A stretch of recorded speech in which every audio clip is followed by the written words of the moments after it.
Maestra Zaida Rodríguez, titular de la Secretaría de Desarrollo Sustentable de Yucatán, gracias por estar con nosotros. Rafael Ortiz, doctor, director general de EDF, Environmental Defense Fund. Hoy es el Día Mundial de los Océanos. Me han mandado una cantidad de imágenes. 8 de junio, Día de los Océanos, no hay que tirar basura. ¿Se soluciona la mentalidad con no hay que tirar basura en el mundo para entonces sanar los océanos? ¿Es tan sencillo como eso, Rafael? Hola, ¿qué tal? Buenos días. Gracias por el espacio. Es muy importante, sin embargo, es una solución que debe ser parte de un gran portafolio amplio de más soluciones. Estas soluciones tienen que considerarse como una gran entidad que puede proveer bienestar, puede proveer proteína para la seguridad alimentaria del mundo a través del uso sustentable del mismo.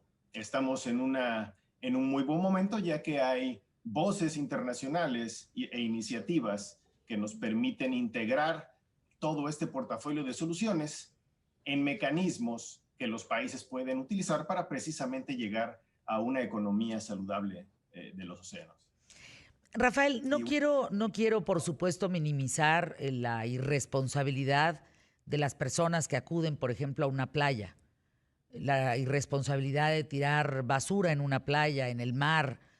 Pero también no podemos dejar pasar la irresponsabilidad de grandes empresas, de grandes fábricas, de grandes desechos, de grandes consorcios que se van al mar. Entonces, si pudiéramos poner entre tu basura y mi basura, pues, ¿cómo son las estadísticas en ese sentido? El turista que va irresponsable contra la empresa, que también tiene desechos hacia el mar. ¿Cuál es la realidad en el mundo? La realidad es atemorizante. Tiramos demasiada basura al mar. Eso es un hecho que no podemos refutar y es algo que debe de cambiar totalmente. Existe mucho trabajo alrededor de lograr entender que aunque las acciones individuales son muy importantes, Ujú. es, es aún más importante ver el sistema completo. Y como tú dices, ver quiénes son los actores de mayor relevancia para esta situación. Entonces, sí, claro que sí, es creo que una labor de todos los países que tienen a su cargo el regular la manera en la que lidiamos con el mar y sobre todo en el manejo de los residuos, de asegurar que todas las empresas y todos los individuos que pueden estar formando parte de este porcentaje, pues no lo hagan, se detengan. Estaba hablando hace un momento aquí en ¿Qué tal, Fernanda, Zaida, de la cantidad de mercurio que hay en los océanos? ¿De dónde viene ese mercurio? ¿Por qué hoy podemos a lo mejor comer un pescado que traiga mercurio o un marisco que tenga mercurio? Sí. Así es, Fernanda. Mira, creo que incluso esta pregunta se relaciona con la anterior que le hacías a Rafael. Y nosotros lo que visualizamos es que no entendemos y no alcanzamos a entender que el mar no es solo el océano, no es solo esa parte azul lejana en la cual solo estamos cuando estamos inmersos en un gran barco, ¿no? El océano es todo un ecosistema asociado a las zonas costeras y desde ahí proviene o puede provenir esto que tú comentas, ¿no? ¿De dónde viene ese mercurio? Viene de la misma forma en la cual llega el plomo y en la cual llega el microplástico y en la cual llegan muchos otros contaminantes que a veces no dimensionamos quién, como tú preguntabas, los pone ahí. Y la respuesta es todos. Todos somos responsables de esto que hoy vivimos como una realidad preocupante. Todos somos también corresponsables de poder generar la solución también y de poder dimensionar por qué es tan importante que hoy entendamos que el océano no es solo el océano, es todo un ecosistema, es todo una comunidad, ¿no? Que no es únicamente el mar como tal, sino que es mucha interacción en diferentes ecosistemas que aportan muchísima vida, ¿no? Que eso es el océano. que aportan muchísima vida y que son nuestro sustento. Todos somos el océano y el océano es todo. Entonces necesitamos dimensionarlo así. Yo me quedaría y aportaría con un punto muy importante, Fernanda, que es necesitamos conocer para valorar y valorar para conservar. Entonces, apuntalémonos a esforzarnos en conocer que esa cantidad de mercurio no debe de estar ahí, que los mares nos aportan el 70% del oxígeno que respiramos y muchos otros datos más que nos permitirían valorarlo más, ¿no? Los países que más contaminan los océanos, hablando de toneladas métricas anuales, de desechos plásticos en los océanos en millones. Primer lugar, China. Segundo, Indonesia. 3, Filipinas. 4, Vietnam. 5, Sri Lanka. 6, Egipto. 7, Tailandia. 8, Malasia. 9, Nigeria. Sigue Bangladesh, Brasil y Estados Unidos. Estás hablando que de lo que desecha Estados Unidos, que es el 0.3, hablando en millones, China se eleva como primer lugar a 8.8, que eso es monumental. Claro, son 1.400 millones de habitantes. ¿Cómo está sobreexplotando el océano China?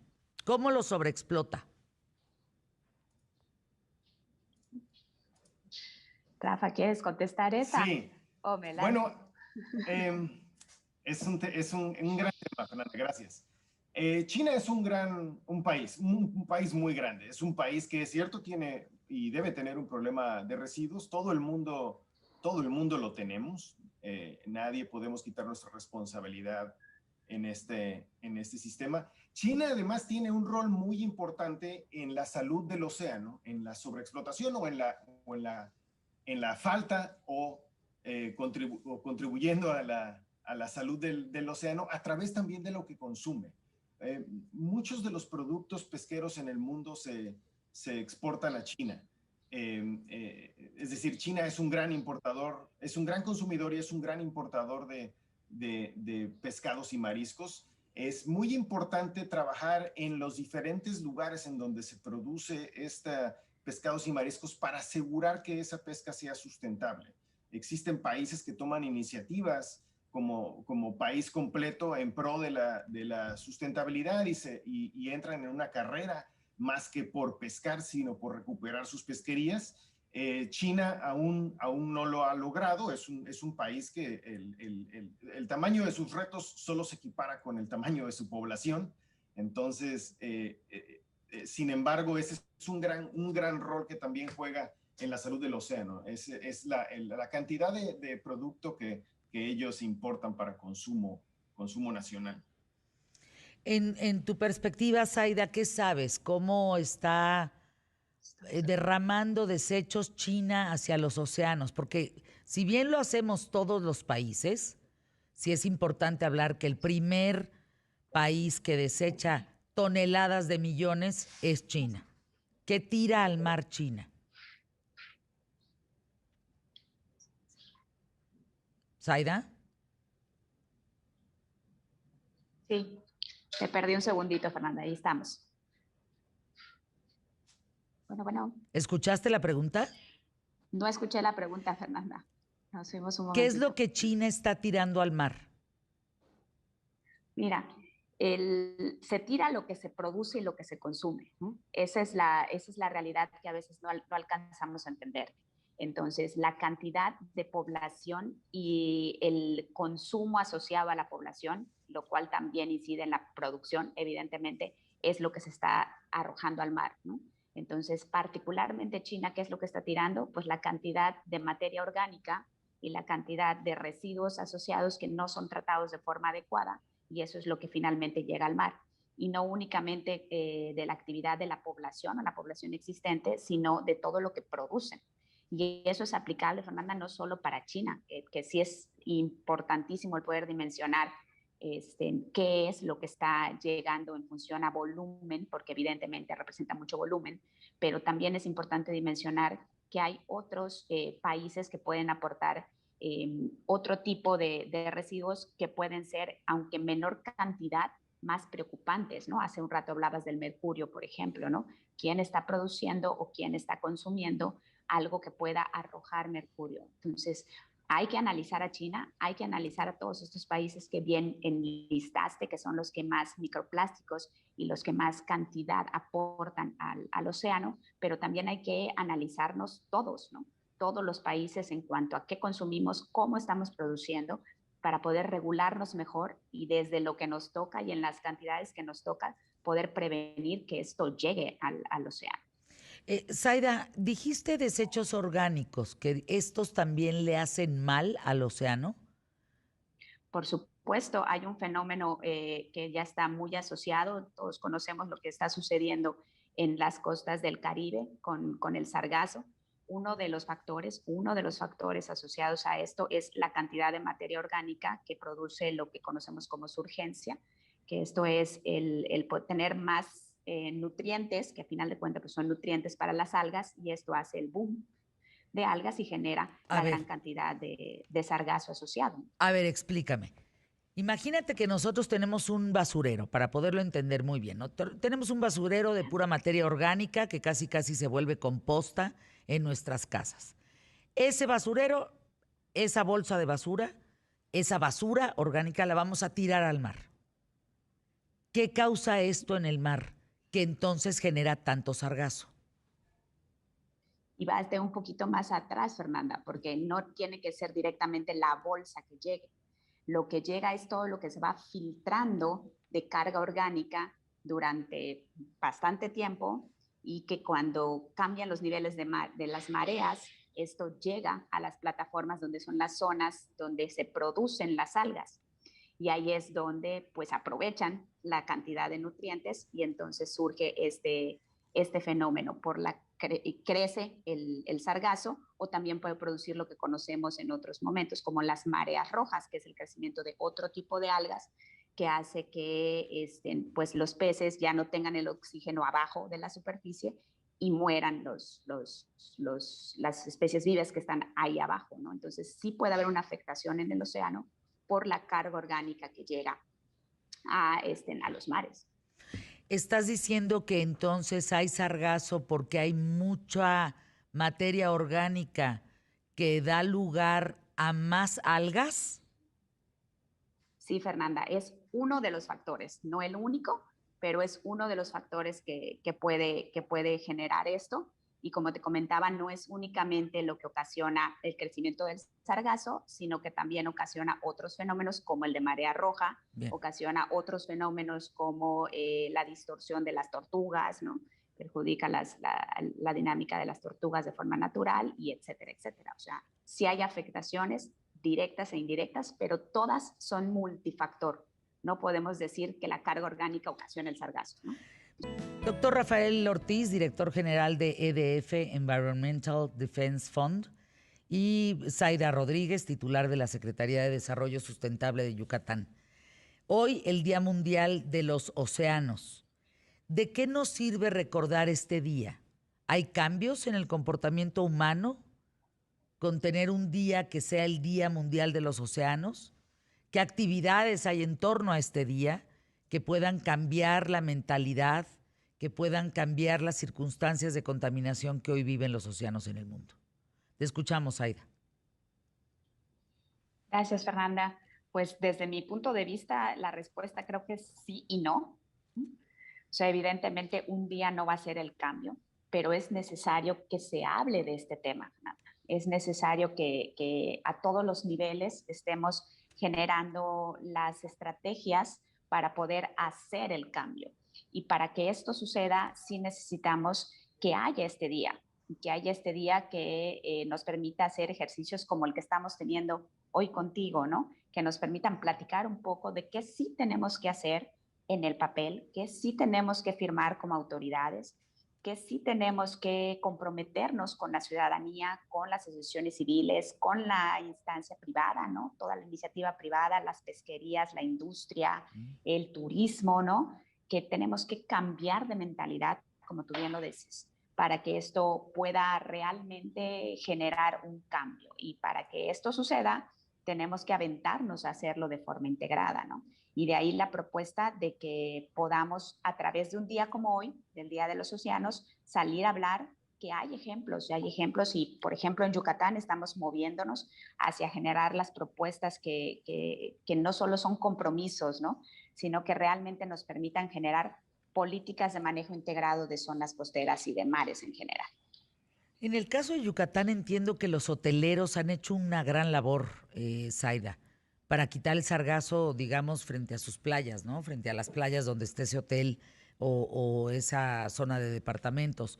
Han aportado muchísimo, ¿eso es correcto?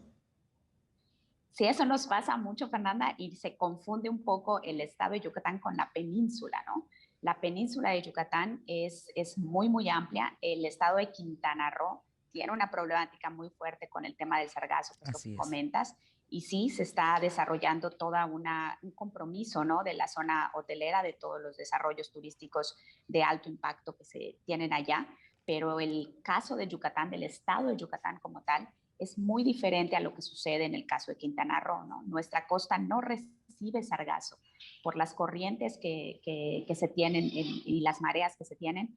A la costa yucateca no llega eso, llegan otras cuestiones, ¿no? Y aquí lo importante es el poder dimensionar qué sí tenemos que hacer para prevenir esto y que, como bien indicas, no solamente la iniciativa privada Claro. sea partícipe, sino las comunidades y también las pesquerías, ¿no? Y podamos atender otros temas que sí están ocurriendo, como la prevención del manejo de residuos sólidos o una mejor regulación territorial, ¿no? Y que nos pongamos de acuerdo. Es que eso suele decirse fácil, Fernanda, pero es realmente muy complejo, ¿no? Rafael Ortiz, hay una investigación al norte del Índico, hecha en febrero del 2021, donde aquel barco de Greenpeace Arctic Sunrise documentó la pesquería iraní con redes a la deriva.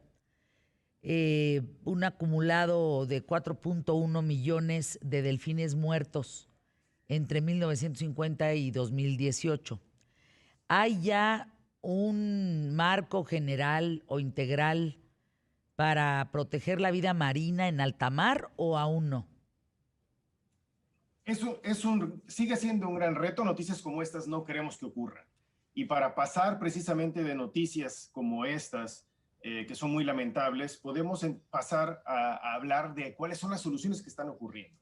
En el caso de estas voces internacionales que nos ayudan a precisamente sentar las bases para cambiar la manera en que nos relacionamos con los océanos, está una gran iniciativa internacional que se llama el Alto Panel para una economía oceánica sostenible.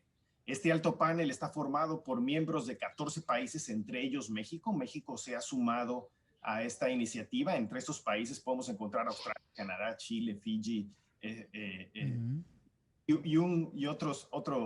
son 14 en total. Este alto panel precisamente lo que está generando es una información, incentivo y herramientas para que los países se sumen a lograr una economía azul, una economía sostenible del océano, en donde no solamente vayamos por lo que representa financieramente la producción pesquera, sino que entendamos todas las demás aristas que tienen que ver el que el océano esté saludable, que tienen un punto muy importante en donde tenemos que movernos en la conservación del océano en el mundo, que es la gente que está en las comunidades, la gente que está en las costas. Esta gente necesita que entendamos el océano de una manera en la cual ellos forman parte de esta economía precisamente para que tengan bienestar y todos podamos seguir disfrutando y asegurando que la proteína del mar llegue a las mesas de este, además, mundo que crece demográficamente y que necesita proteína de muy buena calidad. Esta gran iniciativa, el Alto Panel, en México se aterriza a través del trabajo de muchas personas, entre ellas el estado de Yucatán ha sido muy innovador en lograr tener una iniciativa de política pública de mares y costas en donde precisamente podamos ver el océano como un todo y podamos entonces hablar de una economía del océano en donde más allá de la producción pesquera, la cual es muy importante, estamos hablando también de la economía y el valor del bienestar de las comunidades que están involucradas, que son principalmente las más afectadas cuando no lo hacemos y las más vulnerables, no solamente en temas como el COVID, sino en un gran tema que es el cambio climático por venir en los siguientes años. Parece absurda la pregunta, pero ¿hay COVID en el mar? ¿Se ha descubierto algo al respecto? ¿Hay COVID en el mar? Mira, es una buena pregunta. Hay muchos registros ya del COVID que se transmite a diferentes especies más allá de los humanos, incluso al parecer de transmisión de humanos a animales. Más reciente que recuerdo, en un zoológico en California, unos gorilas, me parece, tenían algo de esto. En el mar no estoy seguro que haya un registro de alguna especie marina que tenga COVID, pero lo que sí sabemos claramente es ahora la gran vulnerabilidad del sector pesquero en México por la pandemia del COVID. Sus cadenas de suministro cayeron, no pudieron producir lo que necesitaban, su economía realmente fue afectada, se ha aprendido mucho y hemos acompañado al sector pesquero. En Yucatán ha habido también muchísimo trabajo del gobierno de Yucatán para lograr que las comunidades pesqueras puedan pasar y puedan ver esta luz al final del túnel, en donde además no solamente lleguemos a un estado similar al que estábamos previo a la pandemia, sino que lo aprovechemos como aprendizaje para estar en un mejor lugar de cómo relacionarnos con los recursos naturales del mar. Voy a dar unas cifras. Ahora sí que paren oreja, porque se van a impresionar. En el mundo somos 7.500 millones de habitantes. ¿Estamos en lo correcto? Poco más, poco menos. 7.500 millones de habitantes. Se considera que en los próximos años vamos por 9.500 millones, es decir, 2.000 millones más. De todos estos habitantes, en el 2020 llegaron 129.000 millones de cubrebocas. Acuérdense, somos 7.500 millones. Llegaron 129.000 millones de cubrebocas cada mes, provenientes de todo el mundo, a los océanos. Eso es brutal. Eso es brutal. Estás hablando que de esos 7.500 millones, y ahorita hacemos más o menos el cálculo, estás hablando, por un cálculo así tan rápido, 129 entre 7.500, estás hablando que cada persona llegó a usar alrededor de, ¿qué será? Unos 15 cubrebocas al mes, más o menos. Todo eso al mar. ¿Qué saben de este tema ustedes? Zaida. Es justamente el número macro, Fernanda, lo que acabas de contextualizar, de lo que sucede no solo con los cubrebocas. Eso sucede y ha sucedido, y el ejemplo de los microplásticos ahí está latente, y los números de los microplásticos, que no los tengo a nivel global, también son impresionantes, y el mismo caso del mercurio que tú contemplabas. Realmente lo que nos sucede es que no asociamos, o más bien disociamos, concito, la relación entre lo que hacemos tierra adentro con lo que llega a mar. Todo llega al mar, ¿no? Esa frase de todos somos los océanos, el océano somos todos, es cierta, ¿no? Porque todo llega al mar. Entonces, este número es un número más para alarmarnos, pero es un número más, Fernanda, que nos confirma que necesitamos hacer las políticas integradas de manejo costero, ¿no? Y esas políticas integradas tienen que generarnos alternativas y soluciones que nos permitan estar activos en costa y monitorearlo, porque lo que nos acabas de dar en cifras, hoy si lo convertimos a datos científicos, ¿no? Que nos sirvan a nosotros como autoridades y que nos digan la contaminación tiene un nivel 5 o 6 como IMECA, hoy eso no existe. Y pues, no existe porque no hemos asociado estos temas, así como te comento, de forma integrada. Gracias, doctor Rafael Ortiz. Gracias, maestra Zaida Rodríguez, por estar con nosotros aquí en ¿Qué tal, Fernanda? Es monstruosa la cantidad. Avala esta cantidad y la investigación la Universidad del Sur de Dinamarca y Princeton. Son quienes afirman esos 129.000 millones de máscaras quirúrgicas cada mes al mar. Una locura.